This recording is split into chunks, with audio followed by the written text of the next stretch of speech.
Estamos acompanhando todos os dias o andamento do julgamento dos segundo embargos de declaração propostos pela CNTM, a Confederação Nacional dos Trabalhadores Metalúrgicos, na ADI 2111, que tem impacto direto nas ações judiciais que pedem a revisão da vida toda. O julgamento teve início no dia 14 de fevereiro, com término previsto para o dia 21 de fevereiro. Ele está acontecendo no plenário virtual do STF.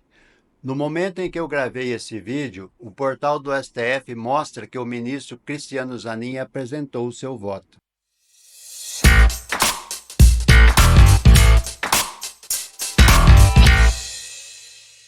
Antes de falar sobre o voto do ministro Zanin, eu quero fazer um resumo do que está acontecendo, principalmente para as pessoas que estão acessando o canal Explicando as Leis pela primeira vez.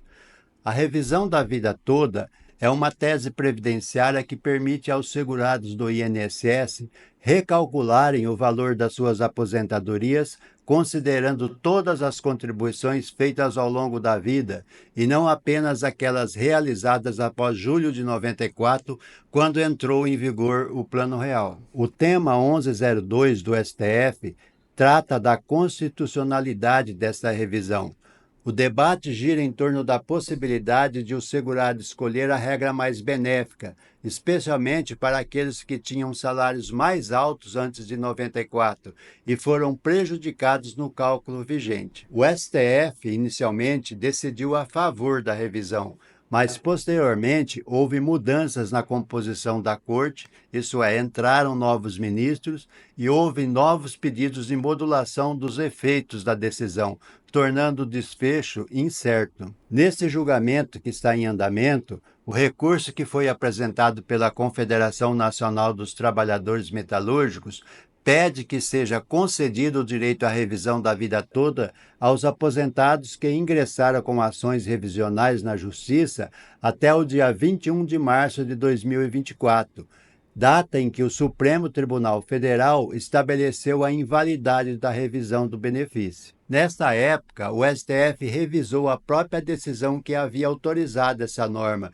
e houve uma mudança de entendimento da Corte que surgiu na análise de duas ADIs, duas ações de inconstitucionalidade, ao julgarem constitucionais as regras previdenciárias de 99.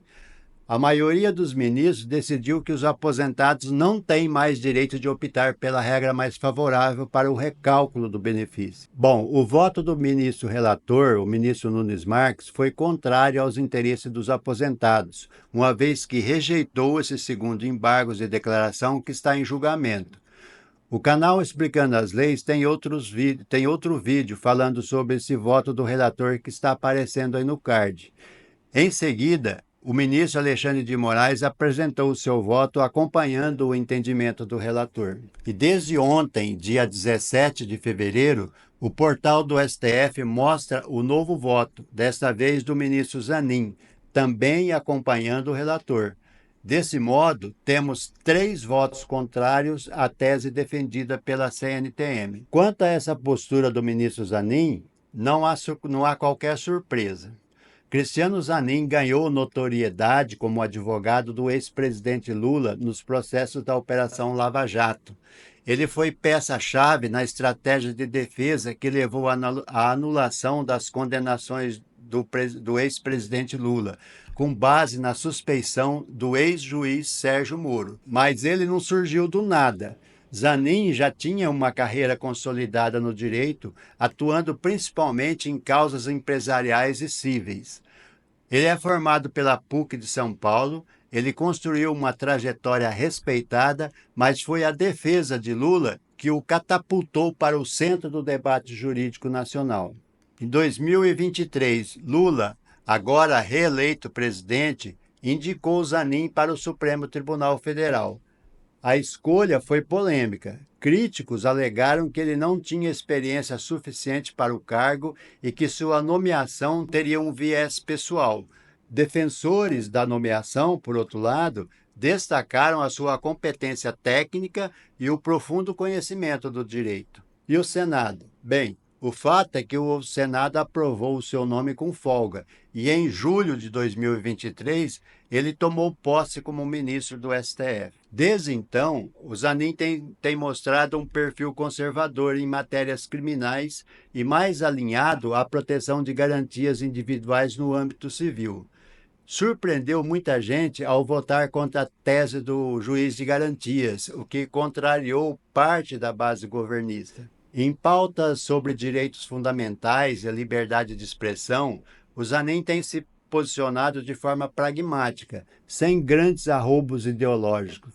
Já no campo econômico, ele segue uma linha mais pró-mercado, defendendo segurança jurídica para investimentos. Para finalizar esse assunto hoje, eu gostaria de dar a minha opinião sobre o que pode acontecer nesse julgamento. Revendo o que foi defendido pelos ministros que votaram contra os aposentados no julgamento anterior, do julgamento dos primeiros embargos nessa DI 2111, eu acho que a tendência é que a mesma decisão seja mantida nesse novo julgamento. Sinceramente, eu percebo que há uma tendência de que o STF coloque um fim nessa questão, fazendo com que a decisão nessa DI 2111 transite em julgado, quer dizer, se torne definitiva. Se isso acontecer, as nossas expectativas terão que ser voltadas para o julgamento dos embargos de declaração que estão pendentes lá no tema 1102. Porém, o que me causou certa surpresa foi a postura do ministro Alexandre de Moraes nesse julgamento. Ele não só acompanhou o relator, como foi o primeiro a votar. E se a gente rever as teses que ele vem defendendo sobre a revisão da vida toda, que são favoráveis aos aposentados, eu comecei a refletir aqui que essa postura dele pode ser que se trate de uma estratégia para tentar convencer os seus pares, os outros ministros do STF, a mudar de opinião. E isso pode acontecer lá no julgamento dos embargos de declaração do tema 1102. Sinceramente, eu não acredito que ele mudou de entendimento da água para o vinho. Porém, isso que eu disse aqui é só uma reflexão, tá, pessoal? Talvez seja até um desejo meu, mas que eu torço para que seja realizado, se torne realidade e venha a corrigir essa injustiça que se comete com muita gente que contribuiu com salários maiores desde julho de 94 e não poderia ter sido prejudicados como estão sendo. Fiquem à vontade para comentar o assunto, mas eu gostaria de fazer um alerta, tá? Eu não coloco filtros ou faço análise prévia do que a pessoa postou. Então eu peço que evitem xingamentos, evitem palavras ofensivas e etc. Aqui nós somos todos responsáveis pelo que dizemos. Até mais e acompanhe o canal Explicando as Leis, porque vamos publicar diariamente assuntos relevantes sobre direitos dos cidadãos. Até o próximo vídeo e muito obrigado por acompanhar o canal.